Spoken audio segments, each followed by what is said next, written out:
अच्छा जी, हम रिवीजन कर रहे हैं अब मार्केट स्ट्रक्चर की। मार्केट स्ट्रक्चर में जो मेन टॉपिक हैं वो हमारे पास हैं perfect competition, monopolistic competition, monopoly और ओलिगोपोली। Oligopoly. इससे पहले हम एक कंसेप्ट डिस्कस करते हैं कि इकोनॉमिक प्रॉफिट में और अकाउंटिंग प्रॉफिट में क्या डिफरेंस है। तो Okay. इकोनॉमिक प्रॉफिट और अकाउंटिंग प्रॉफिट में डिफरेंस ये है कि इकोनॉमिक प्रॉफिट वाले जो हैं वो टोटल रेवेन्यू में से टोटल कॉस्ट माइनस करते हैं, साथ उसके इम्प्लिसिट कॉस्ट भी माइनस करते हैं। इम्प्लिसिट कॉस्ट हम कहते हैं जो कि अपॉर्चुनिटी कॉस्ट होती है।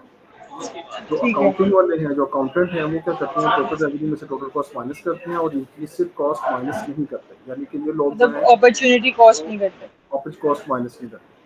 ठीक इकोनॉमिक प्रॉफिट जो है वो आमतौर पे अकाउंटिंग प्रॉफिट से कम आता है क्योंकि ये ऑफिस कॉस्ट कंसिडर कर रहे होते हैं। फर्म जो है वो असल में मैक्सिमाइज करती है इकोनॉमिक प्रॉफिट को। तो जितनी भी कॉस्ट कर्व्स हम निकालते हैं उसमें इम्प्लिसिट और एक्सप्लिसिट कॉस्ट दोनों शामिल होती हैं। सही। इम्प्लिसिट कॉस्ट का मतलब है fix cost plus variable cost, और इम्प्लिसिट कॉस्ट का मतलब है अपॉर्चुनिटी कॉस्ट, यानी कि वो कॉस्ट जो कि फोरगोन कॉस्ट है वो करते सही। हैं। मैक्सिमाइज करते हैं प्रॉफिट और मिनिमाइज करते हैं कॉस्ट, ये हर फर्म का ऑब्जेक्टिव होता है। जी। और economic profit greater than zero आए तो इसे हम कहते हैं सुपर नॉर्मल प्रॉफिट है, सुपर इसमें नॉर्मल प्रॉफिट। कॉस्ट से ज्यादा होता है। अगर economic profit less than zero है तो इसे हम कहते हैं सब नॉर्मल प्रॉफिट है, इसमें टोटल रेवेन्यू कॉस्ट से कम होती है। ओके। अगर इकोनॉमिक प्रॉफिट जीरो आए तो इसका मतलब नॉर्मल प्रॉफिट है, इसे हम नॉर्मल कहते प्रॉफिट है। हैं is equal to total cost. Total cost. Accounting profit जो है वो अबव जीरो होता है in the case of economic profit, जब इक्वल टू जीरो आ रहा है। और अगर इकोनॉमिक लेस देन जीरो है तो accounting profit always above zero होता है। लेकिन हम यहाँ पे जो टर्म है ये वाली टर्म यूज करेंगे, सुपर नॉर्मल प्रॉफिट, सब नॉर्मल सब प्रॉफिट। Normal normal profit. सब नॉर्मल प्रॉफिट को हम लॉस भी कहते हैं। अब मार्केट स्ट्रक्चर में जो मेन चीज़ें हैं वो हमारे पास परफेक्ट कंपटीशन है, ओलिगोपोली है, मोनोपोलिस्टिक कंपटीशन है और मोनोपोली है। ये सारी चीज़ें जो हैं वो हमारे पास काउंट होती हैं किसमें, मार्केट स्ट्रक्चर में। तो मार्केट स्ट्रक्चर में सबसे पहले जो चीज़ हम डिस्कस करते हैं वो कि मार्केट स्ट्रक्चर में डिफरेंशिएशन किस बेस पे करते हैं। इस बेस के ऊपर के सेलर्स और बायर्स कितने हैं, नेगोशिएशन या स्ट्रेंथ कितनी है प्राइस सेट करने की, डिग्री ऑफ कंसंट्रेशन यानी कि कंसंट्रेशन रेशो जो है वो हम असल में कैलकुलेट करते हैं। जहाँ हम ये फाइंड आउट करते हैं कि हर फर्म का जो मार्केट शेयर है वो, सही। अब बुक्स बुक से देखने की नोट्स है। ये नोट्स हैं जो आपको भेजा हूं मैंने, ठीक है। ये नोट्स जैसे कर रहे हैं और दूसरा जो हैंड रिटन है वो भी है। ठीक है।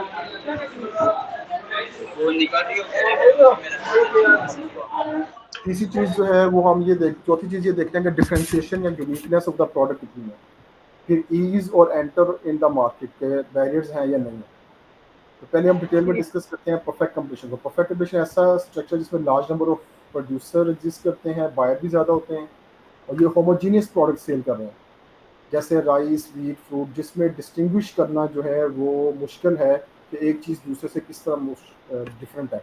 जैसे राइस है, व्हीट है, फ्रूट्स हैं, जितनी नॉन ब्रांडेड गुड सारी इसमें आती हैं और लार्ज नंबर ऑफ बायर्स भी होंगे।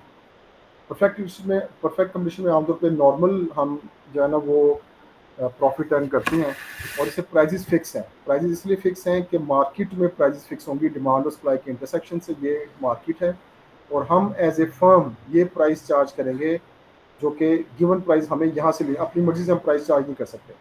और ये एमसीक्यूज भी पेपर में एक दफ़ा आया हुआ है कि अगर $5 प्राइस है और आपकी फर्म $6 कर देती है रेवेन्यू, प्राइस $6 कर देती है, तो उससे रेवेन्यू पे क्या फ़र्क पड़ेगा। तो उसका स्ट्रेट आंसर हमें देना है कि रेवेन्यू आपका ज़ीरो हो जाएगा, because consumer will not buy from you. Consumer आपसे परचेज नहीं करेगा क्योंकि आप प्राइस ज़्यादा चार्ज कर रहे हैं। और आगे हम पढ़ेंगे कंज्यूमर के पास कंप्लीट इन्फॉर्मेशन है कि इस प्रोडक्ट की प्राइस क्या है, क्वालिटी क्या है, nature, size, use of product, सब इन्फॉर्मेशन है कंज्यूमर के पास। इससे वो अपना जो सेलर है वो चेंज कर देगा, आपसे परचेज नहीं करेगा if you try to charge more price. फिर कंज्यूमर की सॉवर्निटी है। कंज्यूमर यहाँ पे कंज्यूमर को किंग भी कहते हैं, यानी कि कंज्यूमर ऑल इन ऑल होता है। कंज्यूमर की से ज़्यादा है, से मीन को उसकी बात ज़्यादा मानी जाती है। कंपटीशन जो है नॉर्मल प्रॉफिट अर्न करते हैं लॉन्ग रन में। शॉर्ट रन में ऐसा हो सकता है कि आप लॉस अर्न करें तो फिर कुछ फर्म छोड़ के चली जाएंगी तो वापस आप नॉर्मल प्रॉफिट पे आ जाएंगे। शॉर्ट रन में ऐसा भी हो सकता है कि आप एबनॉर्मल प्रॉफिट अर्न करें तो कुछ नई फर्म मार्केट में एंटर हो जाए और फिर आप नॉर्मल प्रॉफिट पे आ जाएंगे। तो इन द अल्टीमेट आप लॉन्ग रन के अंदर नॉन प्रॉफिट अर्न करते हैं। शॉर्ट रन में पॉसिबल है कि आप लॉस अर्न करें या नॉन प्रॉफिट, लेकिन फ्री एंट्री और एग्जिट की वजह से, क्योंकि यहाँ पे बैरियर्स ऑफ एंट्री नहीं है, कुछ फर्म प्रॉफिट देके एंटर हो जाती हैं तो उससे एबनॉर्मल प्रॉफिट आपका नॉर्मल प्रॉफिट पे आ जाता है। कुछ फर्म जो है वो एग्जिस्टिंग लॉस को देख के फर्म छोड़ के चली जाती हैं, एग्जिट कर देती हैं, तो फिर भी आप लॉस से निकल के राइट। आ जाती हैं लॉन्ग रन में। टेक्नोलॉजी की स्टेट फिक्स है या सम टाइम ये इसमें टेक्नोलॉजी जरा कम ही लोग यूज़ करते हैं, और फैक्टर प्रोडक्शन इजीली अवेलेबल हैं, और ईच फर्म जो है वो अपनी कॉस्ट ऑफ प्रोडक्शन कम करने की कोशिश करेगी if the firm want to earn profit, क्योंकि प्राइस तो फिक्स है, प्राइस आप चेंज नहीं कर सकते। ऑल कंपटीटर जो है वो इंडिपेंडेंट स्क्रीन करेंगे प्राइस के अलावा जो भी हैं, और बायर जो है वो इंडिपेंडेंटली एक्ट करता है, can switch to other competitor as well. Short run long run दोनों यहाँ पे एग्जिस्ट करते हैं, डिफरेंट होते हैं। शॉर्ट रन में नॉन प्रॉफिट या लॉस हो सकता है, लेकिन लॉन्ग रन में एबनॉर्मल प्रॉफिट नहीं होगा, ना ही लॉस होगा, बल्कि नॉर्मल प्रॉफिट ही होगा। Industry right. और फर्म दो डिफरेंट बिहेवियर यहाँ पे हम देखेंगे। एडवर्टीजमेंट कॉस्ट यहाँ पे नहीं हम इग्नोर कर देते हैं, इग्नोर करते हैं ट्रांसपोर्टेशन कॉस्ट। और ये ऐसा स्ट्रक्चर है परफेक्ट कंपटीशन जिसमें एलोकेटिव और प्रोडक्टिव एफिशिएंसी दोनों एग्जिस्ट करती हैं, यानी कि ये इकोनॉमिक एफिशिएंट होते हैं। और बाकी हम देखेंगे कि सारे के सारे जो हैं ओलिगोपोली, मोनोपोलिस्टिक कंपटीशन और मोनोपोली, जी। वो इकोनॉमिक एफिशिएंट नहीं होते, यानी कि इकोनॉमिक इनएफिशिएंट है। किसी हम्म। कस्टमर को प्रेफरेंस ट्रीटमेंट नहीं है प्राइस चार्ज करने के मामले में, सबको सेम प्राइस चार्ज की जाती है। अब इसका ठीक। हमने टोटल कॉस्ट टोटल रेवेन्यू निकालना है, तो उसके दो मेथड है। एक total cost total revenue method है, जिससे हम प्रॉफिट लॉस और नॉन प्रॉफिट निकालेंगे। दूसरा मेथड जो है वो marginal cost marginal revenue method है। तो पहले हम total cost total revenue method अगर देखें तो उसमें हम इस तरह ये टोटल कॉस्ट और टोटल रेवेन्यू, ये टेबल याद करना ज़रूरी है, ये डायग्राम आपने बस याद रखनी है। इसमें हम जो डायग्राम ड्रा करेंगे वो डायग्राम ये ड्रा की कि टोटल रेवेन्यू की जो लाइन है वो इस तरह ये सीधी स्ट्रेट लाइन बनेगी। जो टोटल कॉस्ट है ये थोड़ी ऊपर जाके अपवर्ड बिहेवियर, फिर डाउनवर्ड, फिर ऐसे अपवर्ड आएगी। और कर्व्स हमने पीछे डिस्कस की थी पिछले चैप्टर्स में कि वो सेम कर्व हमने ड्रा की है। जी। अब इसके तीन स्टेजेस आपने देखनी है। लॉस कहाँ कहाँ पे है? Q1 से पीछे सारा लॉस है, क्योंकि टोटल कॉस्ट ज़्यादा है, टोटल रेवेन्यू कम है। इस Q3 ये वाला Q3 क्वांटिटी आगे भी लॉस है, यहाँ भी टोटल रेवेन्यू जो है कम है, टोटल कॉस्ट ज़्यादा है। एक्स एक्सिस क्वांटिटी को शो कर रहा है, वाई एक्सिस कॉस्ट और रेवेन्यू को शो कर रहा है। Q1 जी। और Q3 on the at the Q1 this level TCTR equal है, तो ये नॉर्मल प्रॉफिट है। एट दिस Q3 यहाँ भी TCTR इक्वल है, तो ये भी नॉर्मल प्रॉफिट को शो करता है।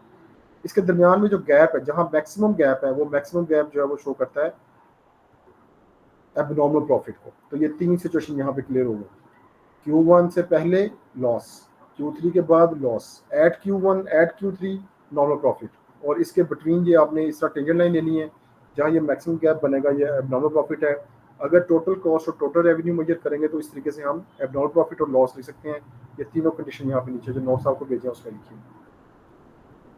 फिर आ जाता है MCMR मेथड। MCMR मेथड से पहले हम निकालते हैं कि टोटल रेवेन्यू अगर फर्ज करने के $10 प्राइस है और एक क्वांटिटी बेचेंगे तो टोटल रेवेन्यू 10 है, दो बेचेंगे तो 20, 3 बेचेंगे 30, क्योंकि प्राइस फिक्स है, प्राइस आप चेंज नहीं कर सकते।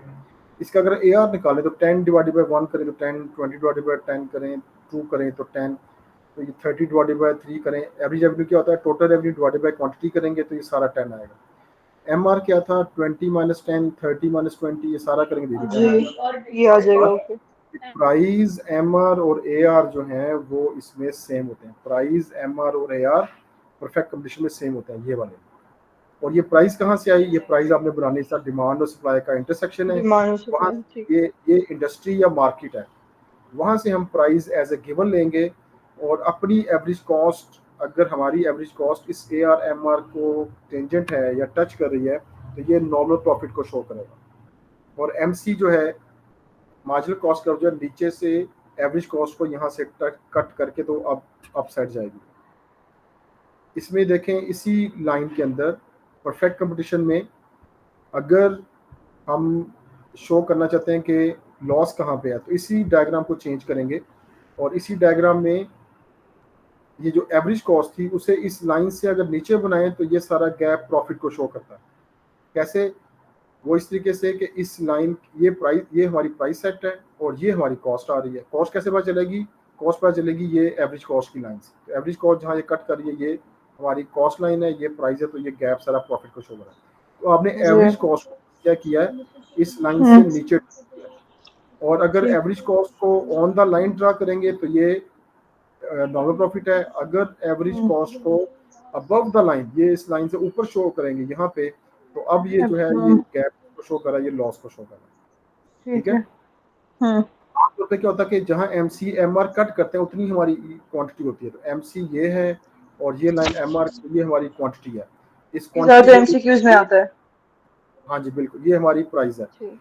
लेकिन इस ठीक। क्वांटिटी के ऊपर कॉस्ट अगर देखें तो इससे ऊपर है, तो इसका मतलब है कि ये लॉस शो कर रहा है। सेम रूल यहाँ पे जब हम यूज करते हैं, एम सी एम आर यहाँ पे इक्वल है, एक्स एक्सिस पे है तो क्वांटिटी और यही प्राइस है, तो प्राइस और कॉस्ट इसी पॉइंट के ऊपर है, तो ये असल में शो करेगा कि ये नॉन प्रॉफिट है। और इस केस में क्या हो रहा था, एम सी एम आर यहाँ पे कट कर रहा है, ये क्वांटिटी हुई और इस क्वांटिटी की लाइन पे ये कॉस्ट है, तो ये कॉस्ट है, प्राइस ऊपर है, तो ये प्रॉफिट को शो कर रहा है। ठीक है। तो एम सी एम आर से हमने नॉर्मल प्रॉफिट, जब एवरेज कॉस्ट जी। नीचे होगी पी से, या M C M R A R से जब ऑन द लाइन होगी तो ये प्रॉफिट, और जब ये अबव द लाइन होगा तो फिर ये लॉस को शो करता है। इसी में एक और चीज़ हम देखते हैं कि इसी लाइन को देखते हुए कि ये एवरेज कॉस्ट अपने मिनिमम, यहाँ पर हम मिनिमम पे प्रोड्यूस कर रहे हैं। अगर ये मिनिमम प्रोड्यूस कर रहे हैं तो ये प्रोडक्टिव एफिशिएंट है। और दूसरा P इजिकल टू एम, ये प्राइस है और ये एम सी है, प्राइस और एम सी भी इक्वल है इस पॉइंट के ऊपर, तो ये एलोकेटिव एफिशिएंट है। इसका मतलब कि ये एक ऐसा पॉइंट है जो एलोकेटिव एफिशिएंट भी है और प्रोडक्टिव एफिशिएंट भी है। इसका मतलब कि जो परफेक्ट कंपटीशन है वो क्या होता है, वो इकोनॉमिक एफिशिएंट होता है। ठीक है। तो ये सम टाइम पेपर में क्वेश्चन आ जाता है। दूसरी जो इसमें चीज़ वो पूछते हैं आमतौर पर कि लॉन्ग रन में इक्विलिब्रियम कैसे मेंटेन करते हैं पीसी में, परफेक्ट कंपटीशन में, और शॉर्ट रन में क्या चल रहा होता है।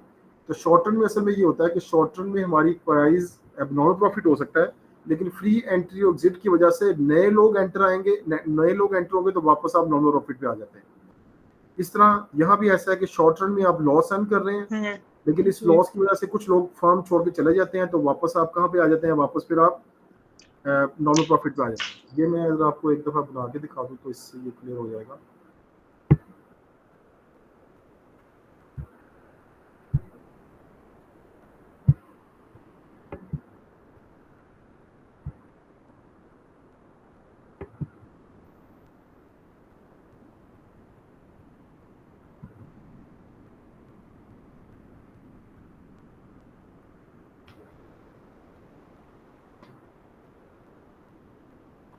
अच्छा, इसमें तीन तरह के जो है ना इसमें है चीज़ें। पहले तो वो पूछेगा प्रॉफिट, एबनॉर्मल प्रॉफिट, सुपरनॉर्मल प्रॉफिट क्या होते हैं, वो हमने ड्रा कर दिए, टीसीटीआर से शो कर दिए और एमसीएमआर से शो कर दिए। फिर वो पूछेगा क्या ये प्रोडक्टिव एफिशिएंट होती है, वो भी हमने शो कर दिया। ठीक है। तीसरी चीज़ वो जो पूछता है वो ये पूछता है कि शॉर्ट रन में, ये देखो जी। जब हम बनाने लगे, तीसरी चीज़ वो पूछता है कि शॉर्ट रन में हमारे पास क्या चल रहा था असल में। ये हमारे पास एक कर्व है, ये मार्केट और ये हमारी फर्म। तो मार्केट में क्या था कि डिमांड और सप्लाई के इंटरसेक्शन से हमने प्राइस डिटरमिन की एज ए फर्म। तो ये हमारी प्राइस जी। थी, और इस प्राइस, यहाँ demand, supply, price, zero, quantity, और ये आपने प्राइस लिखनी है। यहाँ पे क्या हुआ कि हम कहाँ पे थे, हम फर्ज कर लो जी इस केस में ये हम जा रहे हैं लॉस, या पहले अबनॉर्मल प्रॉफिट बना लेते हैं। एबनॉर्मल प्रॉफिट से नॉर्मल प्रॉफिट में कैसे शिफ्ट होंगे, यानी कि शॉर्ट रन में एबनॉर्मल प्रॉफिट हम अर्न कर रहे हैं, तो वहाँ से लॉन्ग रन में हम क्या करेंगे, ये शॉर्ट रन में है। ठीक है। तो लॉन्ग रन में क्या होगा कि लॉन्ग रन में हम चले जाएंगे नॉर्मल प्रॉफिट के ऊपर। अब वो नॉर्मल प्रॉफिट के ऊपर कैसे जाएंगे, पहले हम शो करते हैं कि हमारा एबनॉर्मल प्रॉफिट क्या था। एबनॉर्मल प्रॉफिट ये था कि जैसे अभी आपको बताया था कि हमारी जो कर्व है वो एवरेज कॉस्ट नीचे हमने बनानी है जब नॉर्मल एबनॉर्मल प्रॉफिट हो रहा है, ये एवरेज कॉस्ट, और इसके मिनिमम के ऊपर ये हमारे पास मार्जिनल कॉस्ट है, ये एमसी है। जी। यहाँ पे एमसी और एम, ये क्या कर्व है, ये एमआर और एआर, ये दोनों कर्व सेम है। जहाँ पे एमसी एमआर कट कर रहे हैं, यहाँ पे हमने क्वांटिटी अपनी डिटरमिन कर दी, ये क्वांटिटी है। और इस लाइन के ऊपर जहाँ पे ये कॉस्ट आ रही है, ये हमारी कॉस्ट है। तो ये पूरा गैप हमारे प्रॉफिट को शो कर रहा है। जी ठीक है, अब क्या हुआ, जो मार्केट में जो दूसरे लोग थे वो अट्रैक्ट हुए कि यार ये नॉर्मल प्रॉफिट है, एबनॉर्मल प्रॉफिट है, तो कुछ नए लोग मार्केट में एंटर हुए। तो ये सप्लाई जो कर्व है वो आपने इस तरीके से बनानी है कि वो नए लोगों के आने में सप्लाई यहाँ पे शिफ्ट हो गई S2 पे। जब S2 पे सप्लाई शिफ्ट हुई तो अब प्राइस जो है वो नीचे आ गई, नए लोगों के आने से मार्केट में प्राइस चेंज हो गई। अब प्राइस बन गई ये प्राइस देखो ऑटोमेटिक, अब ये जो लाइन है तो अब एवरेज कॉस्ट देखो इसको टच कर रही है। तो ये अब प्राइस जब हमारी पहले प्राइस ये P1 थी, अब जब प्राइस P2 है तो कॉस्ट के ऊपर ही हमारी ये प्राइस आ गई। तो ये हमारा क्या आ गया, नॉर्मल। जी ठीक है। ये किस वजह से हुआ, क्योंकि नए लोग मार्केट में एंटर हुए, उसकी वजह से ये हमारी प्राइस नीचे। तो ये पेपर में आता है कि बताएं कि शॉर्ट रन में और लॉन्ग रन में बिहेवियर किस तरह चेंज होता है। एक तो आपने ये बता देना, दूसरा आपने बताना है कि शॉर्ट रन में लॉस था और उस लॉस से हम नॉर्मल प्रॉफिट पे आए। वो हम कैसे आएंगे कि ये शॉर्ट रन में हम बनाते हैं जी, शॉर्ट रन में हमारे पास लॉस था, तो लॉन्ग रन में क्या हुआ, लॉन्ग रन में हम आ गए नॉर्मल प्रॉफिट पे।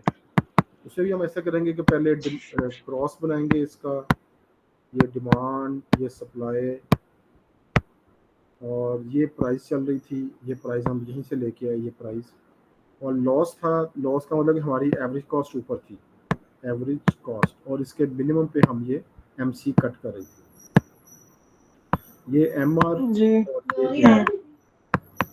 जहाँ पे MCMR कट कर रहे हैं, यहाँ पे MCMR कट कर रहे हैं इस पॉइंट के ऊपर।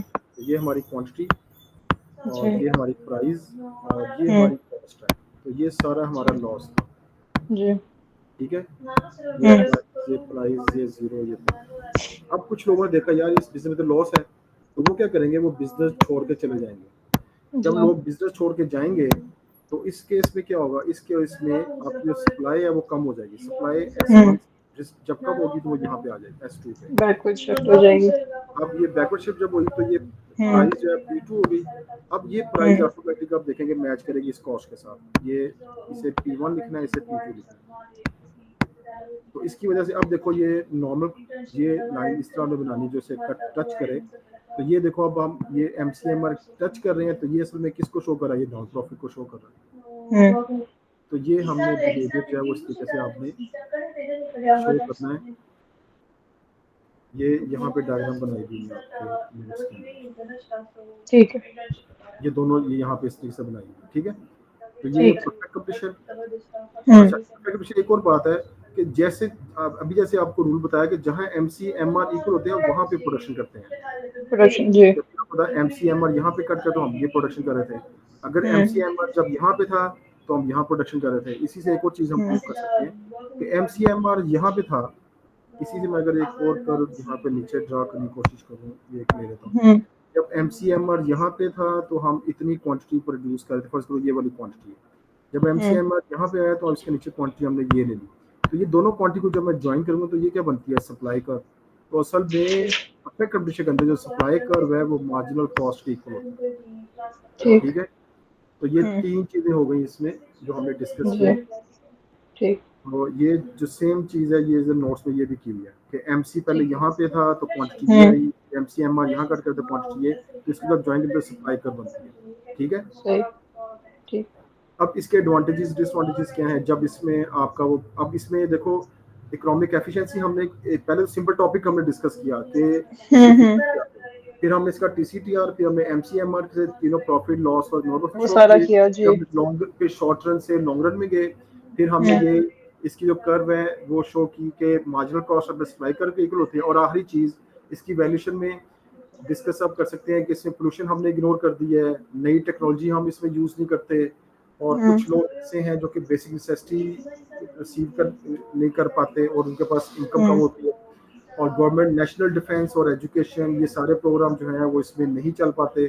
डिस्क्रिमिनेशन मार्केट में होती है जो हमने यहाँ डिस्कस नहीं की, और कुछ आपने इसके पॉजिटिव नेगेटिव हैं वो भी आपके एनालिसिस में, और कुछ एडवांटेज जो पॉइंट है वो आपने इसके वैल्यूएशन में लिखने हैं। फॉर एग्जांपल इसका पॉजिटिव पॉइंट यह है कि इसमें प्राइजेस कम होती हैं, इसमें इन्फॉर्मेशन फेलियर नहीं होती, कंज्यूमर के पास सारी इन्फॉर्मेशन है, सिर्फ नॉर्मल प्रॉफिट किया जाता है, कंज्यूमर सप्लाई से मैक्सिमाइज होता है, प्रोड्यूसर एक्सप्लॉइट नहीं कर सकता कंज्यूमर को, बैरियर्स टू एंट्री फ्री है, कोई भी आए बिजनेस स्टार्ट कर ले, सबके लिए अपॉर्चुनिटी है तो बिजनेस स्टार्ट कर सकते हैं। और ये इकोनॉमिक सही। डिसएडवांटेज है कि इसमें इकोनॉमीज ऑफ स्केल अचीव नहीं कर सकते, अनडिफरेंशिएटेड चॉइस नहीं है लोगों के पास, सुपर नॉन प्रॉफिट के कम चांसेस हैं, रिसर्च एंड डेवलपमेंट इसमें नहीं होती, फ्री राइडर भी इसमें हो सकते हैं, नॉर्मल प्रॉफिट बस इसमें लॉन्ग रन में अर्न कर सकते हैं, लॉन्ग रन में एबनॉर्मल प्रॉफिट अर्न नहीं कर सकते, और no incentive to innovate and ultimate growth, ये सारे इंसेंटिव इसमें नहीं है। ये ठीक। फुल फ्लेज हमारा परफेक्ट कंप्यूटर जो है ये होगा। Perfect computer. अब इसी तरह ठीक। नेक्स्ट टाइम हमारी इसी टाइम की क्लास में हम इसे मोनोपोली करेंगे, और मोनोपोली करेंगे। कुछ दिन ऐसा करेंगे 2 टॉपिक भी किसी एक दिन हो सकते हैं। ठीक है तो सर, आपने बस मैक्रो इसे का कितने बजे है?